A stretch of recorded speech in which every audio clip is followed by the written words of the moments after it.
Hello students, कैसे हैं आप सभी। आई होप आप सभी बहुत अच्छे होंगे एंड आपके एग्ज़ाम्स की तैयारी बहुत अच्छे तरीके से चल रही होगी। बहुत से बच्चे बार बार एक कमेंट्स हमें आ रहे थे कि सर हमें सिलेबस के बारे में बताइए कि एचपी टैट में किस तरह का सिलेबस रहने वाला है एंड कंप्लीट सिलेबस की डिटेल बताइए।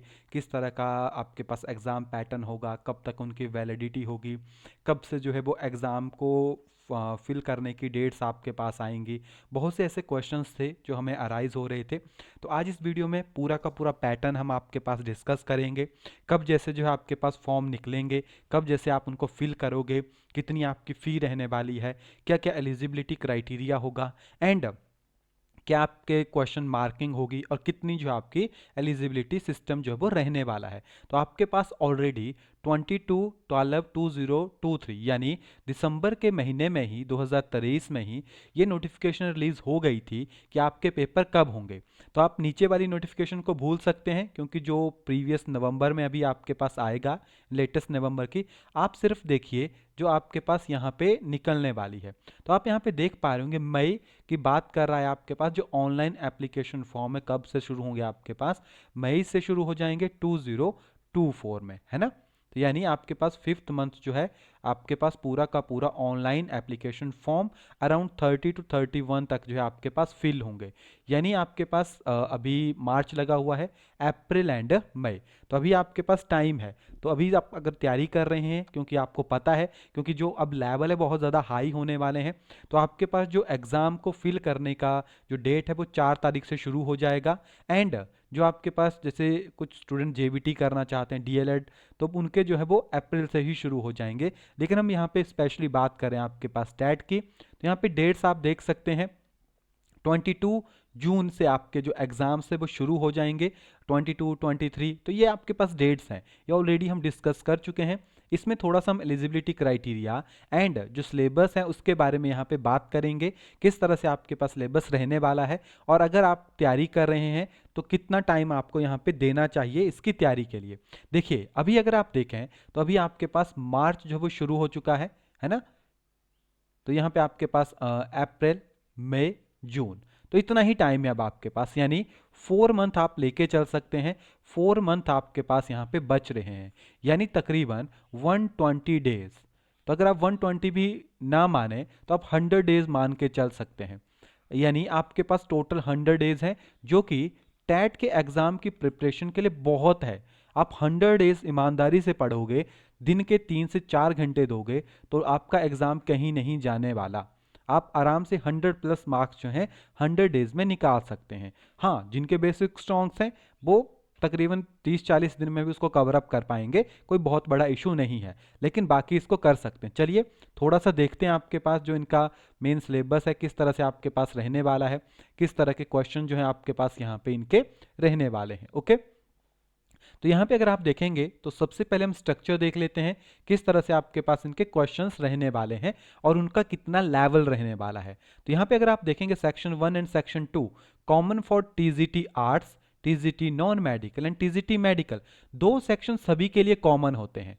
यानी ये जो 60 मार्क्स का पोर्शन है, ठीक है, ये सबके लिए कॉमन है, जिसमें आपके पास एचपीजी के, इंडियन जी के, करंट अफेयर और जो आपके पास child psychology and development, pedagogy and teaching learning process, ये कॉमन पोर्शन होता है। बाकी जो स्पेसिफिक सब्जेक्ट वाइज ब्रेक हो जाते हैं, जैसे आर्ट्स के लिए आपके पास इंग्लिश प्लस जीके ही होता है, जो एसएसटी उनका आ जाता है, तो आपके पास आर्ट्स का सिलेबस हो गया, ठीक है।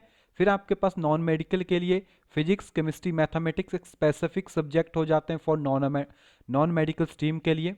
मेडिकल के लिए आपके पास बॉटनी, जॉलजी प्लस केमिस्ट्री, ये आपके पास यहाँ पे हो जाएंगे, है ना। नॉन मेडिकल पीसीएम हो गया, क्लियर। तो ये आपके पास पूरा पैटर्न है और यहाँ पे नंबरिंग भी, यानी 150 क्वेश्चंस आप 150 क्वेश्चंस आपके पास यहाँ पे टोटल होंगे, यानी एक नंबर जो है आपके पास मिलेगा आपको एक क्वेश्चन का, यानी 150 क्वेश्चंस होंगे, 150 मिनट्स ही होंगे और 150 मार्क्स ही होंगे।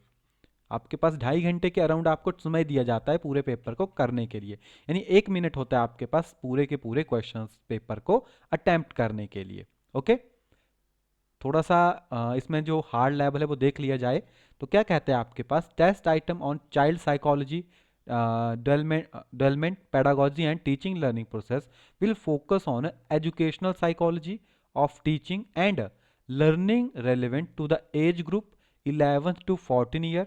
They will focus on the understanding the characteristic needs and psychology of diverse learning, interaction with learners and attribute and quality of good facilitator of learning, in teacher के ऊपर focus करेगा, disability के ऊपर focus करेगा, psychology diverse field में किस तरह से वर्क कर सकती है उसमें आपके पास फोकस करेगा, है ना.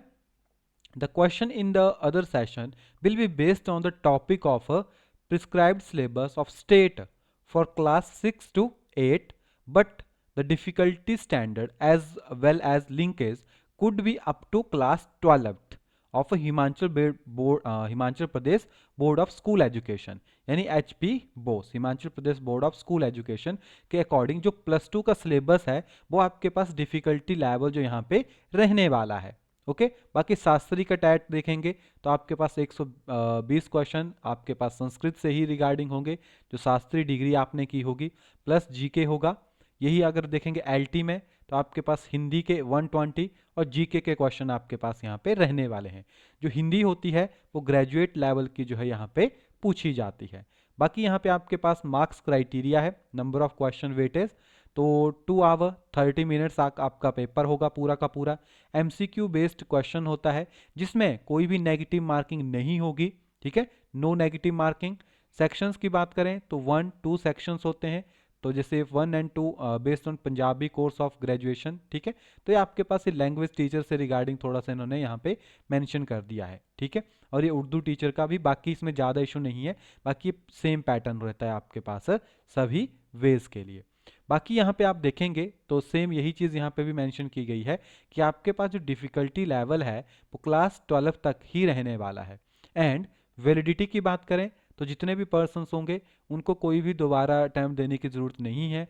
जो आपके पास टैट होगा, valid period of HP TET qualifying certificate for appointment will be for life time for all categories.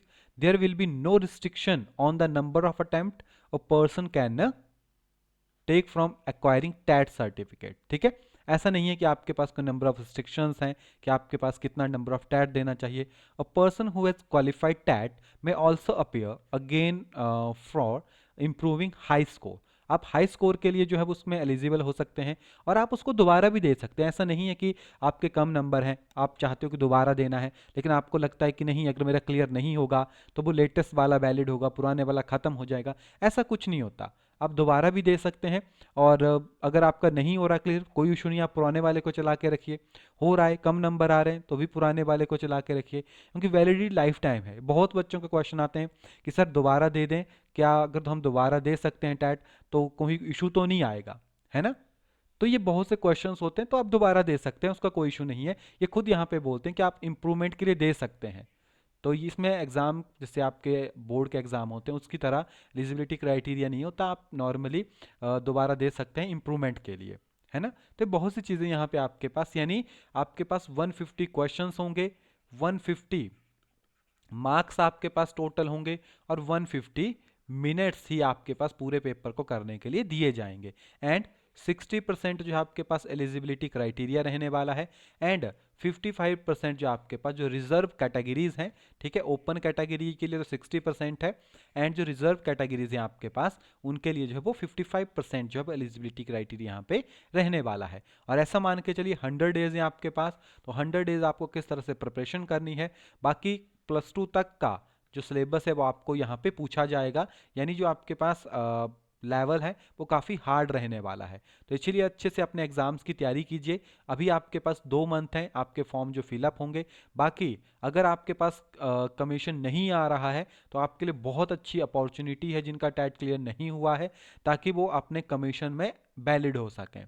Okay, बाकी कोई और इन्फॉर्मेशन चाहिए तो आप कमेंट सेक्शन में या हमारा व्हाट्सएप नंबर जो है वो ऑलरेडी डिस्क्रिप्शन में दिया गया है 8894521554, इसके ऊपर आप कांटेक्ट कर सकते हैं और डिटेल्स आपके साथ शेयर कर दी जाएगी. बाकी मिलते हैं आपके पास नेक्स्ट वीडियो में, तब तक के लिए thank you and have a nice day.